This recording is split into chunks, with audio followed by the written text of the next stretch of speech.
ಸರ್ಕಾರಿ ನೌಕರರು RSS ಚಟುವಟಿಕೆಯಲ್ಲಿ ಭಾಗಿಯಾದವ್ರನ್ನ ಅಮಾನತು ಮಾಡ್ತಾ ಇರೋದು. ಒಂದು ನಾನು ಹೇಳ್ತೀನಿ, ಇದು ಒಂದು ವಿಚಿತ್ರವಾದ ಸನ್ನಿವೇಶ. ಸರ್ಕಾರಕ್ಕೆ ಏನು ಬುದ್ಧಿ ಅದನೋ ಇಲ್ಲೋ, ಮ್ಯಾಚುರಿಟಿ ಅದನೋ ಇಲ್ಲ ಅಂತ. ಯಾಕಂದರೆ ಇವತ್ತು ಸರ್ಕಾರಿ ನೌಕರದಾರರು ಯಾವುದೇ ರೀತಿಯಾದಂಥ RSS ಚಟುವಟಿಕೆಯಲ್ಲಿ ಭಾಗವಹಿಸಬಾರ್ದು ಅನ್ನುವಂಥದ್ದು ಏನು ನೀವೇನು ಸ್ಟ್ಯಾಂಡ್ ತೊಗೊಂಡಿದ್ರು ರಾಜ್ಯ ಸರ್ಕಾರ? ಇವತ್ತು 13/10/2025 ಪ್ರಿಯಾಂಕ ಖರ್ಗೆ ಅವರು ಲೆಟರ್ ಬರ್ದಾರ. ಇದಕ್ಕೆ ನಿಮ್ಮ ಸ್ಟ್ಯಾಂಡ್ ಏನು? ಸಿದ್ದರಾಮಯ್ಯ ಸರ್ಕಾರದ್ದು ಕ್ಯಾಬಿನೆಟ್ ಇದ್ರ ಬಗ್ಗೆ ಏನು ನಿರ್ಧಾರ ಆಗೈತೆ? ಇಲ್ಲ, ಅದು ಬುಕ್ಕು ನಿರ್ಧಾರ ಮಾಡಲಿಲ್ಲ. ಯಾಕಂದ್ರೆ ನಿಮ್ಗೆ ಅಧಿಕಾರನೇ ಇಲ್ಲ. ಸರ್ಕಾರಿ ನೌಕರದಾರನ್ನ ಇವತ್ತು RSS ಚಟುವಟಿಕೆಯಲ್ಲಿ ಭಾಗವಹಿಸಬಾರ್ದು ಅನ್ನುವಂಥದ್ದು ನಿಷೇಧ ಇರಿದ್ದು ಯಾವುದಾರ ಆರ್ಡರ್ ಇದೆ ನಿಮ್ಮ ಕಡೆ? ಆರ್ಡರ್ ಇಲ್ಲ. ಆ PDOನ ಸಸ್ಪೆಂಡ್ ಮಾಡ್ತೀರಿ ವಿದೌಟ್ ಎನಿ ಪವರ್.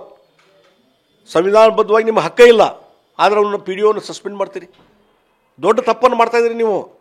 ಮತ್ತು ನೋಡ್ರಿ, 1966 1966ರಲ್ಲಿ ಅವತ್ತಿನ ಸರ್ಕಾರ, ಕೇಂದ್ರ ಸರ್ಕಾರ, ಅಲ್ಲಿ 2 ಸಂಸ್ಥೆಗಳನ್ನು ಈ ರೀತಿ ಸರ್ಕಾರಿ ನೌಕರದಾರರು RSS ಮತ್ತು ಜಮಾಯಿತೆ ಇಸ್ಲಾಂ ಈ 2 ಸಂಸ್ಥೆಗಳ ಚಟುವಟಿಕೆಯಲ್ಲಿ ಭಾಗವಹಿಸಬಾರ್ದು ಅಂತೇಳಿ ಆರ್ಡರ್ ಮಾಡಿದರು 1966ರಲ್ಲಿ. ಅಲ್ಲಿಂದ 1-2 ಸಲ ಅದು ರಿವ್ಯೂ ಆಗಿತ್ತು, ಅದೇ ಸೇಮ್ ಕಂಟಿನ್ಯೂ ಆಗಿತ್ತು 70ರಲ್ಲಿ 80ರಲ್ಲಿ. ಮುಂದೆ ಮೋದಿಯವ್ರ ಸರ್ಕಾರ ಬಂದ ಮೇಲೆ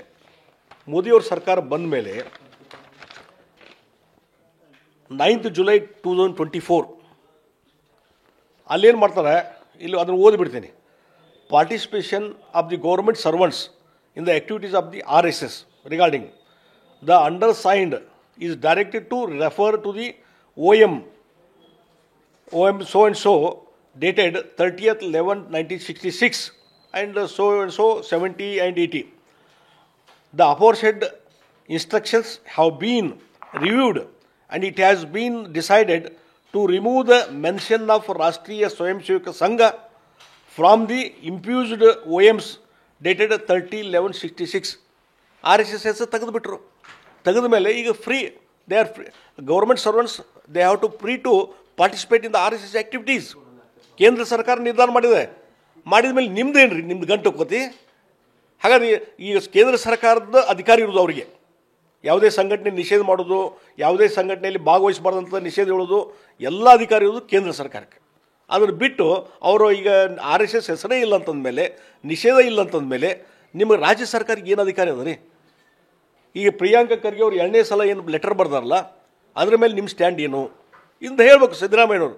ಸುಮ್ಮನೆ RSS ಮೇಲೆ ಗೂಬೆ ಕೂರಿಸೋದು, ಆಮೇಲೆ PDO ಸಸ್ಪೆಂಡ್ ಮಾಡೋದು, ಚಿತ್ತಾಪುರದಲ್ಲಿ ಸಾರ್ವಜನಿಕ ರೂಟ್ ಮಾರ್ಚ್ಗೆ ತೊಂದರೆ ಕೊಡೋದು, ಇದೆಲ್ಲ ಸಂವಿಧಾನ ಬಾಹಿರವಾದಂಥ ಕೆಲಸ ಮಾಡಕತ್ತೀರಿ ಸಿದ್ದರಾಮಯ್ಯನವರೇ.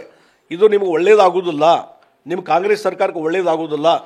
ಮತ್ತು ಈ ರೀತಿ RSSನ್ನು ಎದುರು ಹಾಕ್ಕೊಂಡು ನೀವು ಭಸ್ಮ ಹಾಕ್ತೀರಿ ಅಂತ ನಾನು ಹೇಳ್ತೀನಿ. ಇದು ಮಾಜಿ CM ಜಗದೀಶ್ ಶೆಟ್ಟರ್ ಅವರ ಮಾತುಗಳು. ಕ್ಯಾಮ್ರಾಮನ್ ಶಿವಾಜ್ ಜೊತೆ ಸಂಜಯ್, TV9 ಹುಬ್ಳಿ.